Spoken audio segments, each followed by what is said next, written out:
When you think of Atari 2600 games, you probably think of colorful, action-packed games, not text-based games.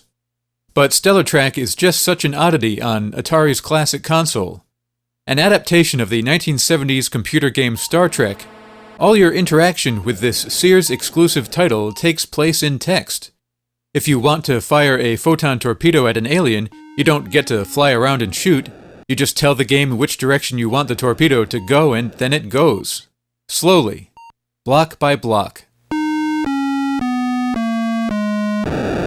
Doesn't sound like much of a game, does it?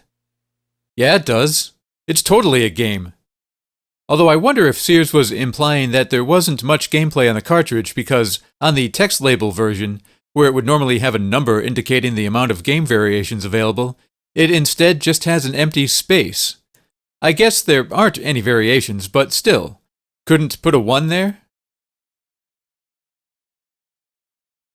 Anyway, Stellar Track is a strategy game, with an emphasis on resource management, because you have to make sure you finish the game in time while conserving your ship's energy and weapons.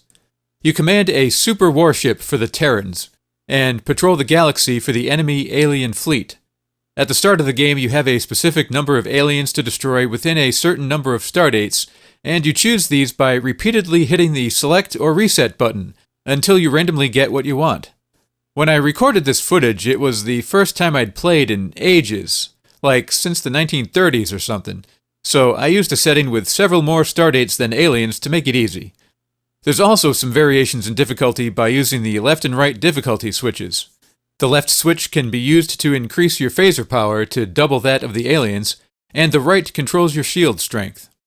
When playing the game, the highest level view is your galaxy map. This shows an overview of the galaxy divided into 36 quadrants. This one is currently empty, but you'll gradually fill it as you travel through the galaxy. It takes 1 stardate and 100 energy units for each quadrant jumped. A related view is the long-range scanner. Here it shows my ship in quadrant 5-3, and you're able to see what's in each adjacent quadrant. The numbers in each quadrant denote its contents. The left digit is how many alien ships there are, and the right digit shows if there's a starbase. You'll also see it displays what sector I'm in. Each quadrant is divided into 64 sectors, and you see these by using the short-range scanner. This is where most of the action takes place. Here's me. Here's the enemies, and some stars which can't hurt you but do block your movement.